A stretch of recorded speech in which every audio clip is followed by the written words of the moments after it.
Welcome to this explainer. Look, if you're an American tourist gearing up for your very first trip to Jerusalem, you are in for an absolute thrill.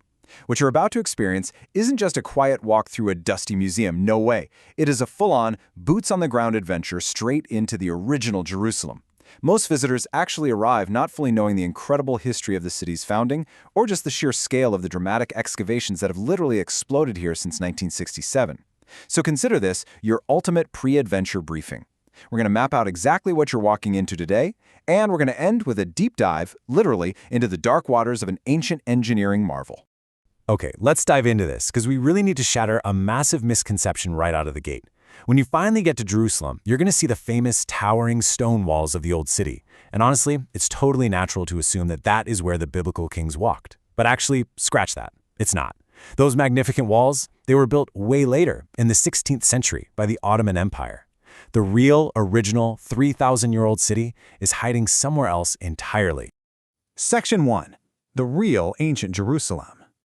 To find the true ancient core, you've got to step outside those famous 16th century walls and head just south of the Temple Mount. What you'll find there is the 60-dunum ridge. To put that into perspective, that's about 15 acres. This small, totally unassuming ridge is the City of David. It's the very nucleus from which all of Jerusalem eventually grew. Now, if you look at a map, choosing this specific ridge for a city might seem, well, a bit weird. It's actually lower than the surrounding mountains, like the Mount of Olives. Normally, you build a fortress on the highest peak, right? But geography is destiny. The ancient Jebusites, who lived here before King David conquered it, chose this exact spot because it was surrounded by incredibly steep, plunging valleys, the Kidron to the east and the Tyropoon to the west. Before modern roads filled them in, those valleys made this low ridge a terrifyingly formidable, highly defensible fortress. Section 2. Rewriting History with Science. For a really long time, we thought we had the timeline of this ancient city perfectly figured out, mostly based on biblical texts. But right now, we are in the middle of a scientific revolution. A massive 2024 breakthrough by the Israel Antiquities Authority, Tel Aviv University, and the Weizmann Institute is actively rewriting the historical timeline of the City of David using cutting-edge science. How? Well, traditional archaeology relies heavily on pottery to date things, which, leaves a lot of room for debate. Now, what's really interesting about this is that researchers recently found over 100 microscopic organic samples in the excavations. We are talking ancient grape seeds, date pits, and get this, even a tiny bat skeleton found in an ancient structure. They extracted the carbon-14 from these items, turned them into graphite, and literally shot them through a particle accelerator at 3,000 kilometers per second. This gave them exact, undeniable dates. And this exact dating shattered some long-held beliefs. For decades, the old belief was that King Hezekiah built the Eastern Defensive Wall, expanding the city westward to Mount Zion in the 8th century BCE to protect refugees fleeing the Assyrian conquest of the north. But the new science proves the wall and the city's expansion actually happened a full 100 years earlier, during the reign of King Uzziah. So the city didn't expand because of a sudden refugee crisis, it expanded because of massive demographic and economic growth.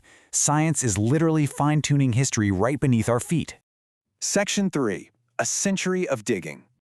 The fact that we have these tiny grape seeds and bat bones at all is a testament to a relentless pursuit of history. The ground you'll be walking on has been intensely and sometimes dramatically excavated for over a century and a half, with the pace accelerating massively in the decades following 1967. It started way back in 1867, with British explorer Charles Warren crawling through underground water shafts. In the 1960s, Kathleen Kenyon brought modern stratigraphic digging to the site. But things really kicked into high gear recently. For instance, in 2007, an excavation began right across the street at what was just a simple parking lot, the Givati parking lot. And what they found underneath that asphalt is absolutely staggering. 9. That is the depth, in meters, of a monumental Iron Age moat discovered hidden right beneath that parking lot. It's 9 meters deep and over 30 meters wide, carved directly out of solid bedrock. It was designed to separate the royal upper city and the Temple Mount from the lower residential areas. The sheer amount of ancient manpower required to carve this defensive trench is just mind-blowing. Section 4. The Modern Controversy. Okay, here's something absolutely crucial you need to know before you arrive. You aren't just walking into an ancient, dusty archaeological park. You are walking into a place where 3,000-year-old history directly intersects with incredibly complex modern geopolitical friction. The site exists in dual realities. On one hand, the archaeological site is managed by the Ir David Foundation, also known as Alad, which focuses heavily on uncovering and showcasing the biblical city of David. On the other hand, this exact same physical space is located within the heavily populated Palestinian neighborhood of Silwan, specifically an area known locally as Wadi Hilwa. For the residents here, the focus is on modern daily life and rites. While most tourists take the traditional archaeological park tours, there are also alternative tours offered by groups like Emek Shev that focus on the complexities of the modern residents living amidst the ruins. So, the crucial point is this. When you visit, you are stepping into a layered living neighborhood. The past and the present are deeply intertwined here. Keeping an open mind and recognizing that archaeology is a shared cultural heritage for all humanity rather than a political tool will make your visit infinitely more profound. Section 5. The Assyrian Threat. Now let's pivot back to ancient history, because we need to set the stage for the absolute physical climax of your upcoming tour. We need to go back to the year 701 BCE, to a moment of sheer terror in Jerusalem. The unstoppable Assyrian army, led by King Sennacherib, is marching directly toward the city. The people are panicking, and Jerusalem has a fatal flaw. Its only fresh water source, the vital Gihon Spring, is located outside the city walls, totally vulnerable to the enemy. King Hezekiah knows that if the Assyrians take the spring, the city dies of thirst. If the city secures the water, they might just survive the siege. He desperately needs to hide the spring and bring the water inside the city walls. Section 6. Surviving Hezekiah's Tunnel. And that brings us to the most thrilling part of your visit, Hezekiah's Tunnel. To save his city, the king ordered his engineers to carve a tunnel through solid rock to redirect the waters safely inside. And the crazy part? You are going to walk through it. The tunnel is exactly 533 meters long. Remember, they didn't have GPS or dynamite. They had hand axes and torches. Yet, they managed to carve this tunnel with a stunning slope of just 0.6 per mil.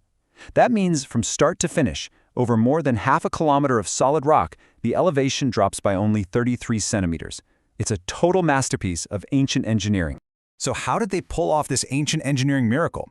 And this brilliantly illustrates the sheer desperation of the time. An ancient inscription was actually found carved right into the tunnel wall that tells the story. Two teams of diggers started at opposite ends of the mountain. They blindly hacked through the rock in total darkness, listening for the sounds of each other's axes until they miraculously met right in the middle. So, here are your rapid-fire survival steps for when you do this yourself. First, bring a strong flashlight or headlamp. Your phone light won't cut it. It is pitch black down there. Second, wear secure water shoes with straps or sports sandals because the bedrock is totally uneven. And third, prepare yourself. You'll be walking for about an hour and a half in water that is a cool 20 degrees Celsius, and yep, it will be up to your knees. You now know the real location, the cutting-edge science, the century of digging, the modern complexities, and the ancient desperation that carved the rock. You are fully briefed. The only question left is, when you reach the edge of the Gihon Spring, are you ready to step into the water and walk through history? Remember, with every single step, you are walking through a timeline that is still being rewritten today. Have an amazing adventure out there.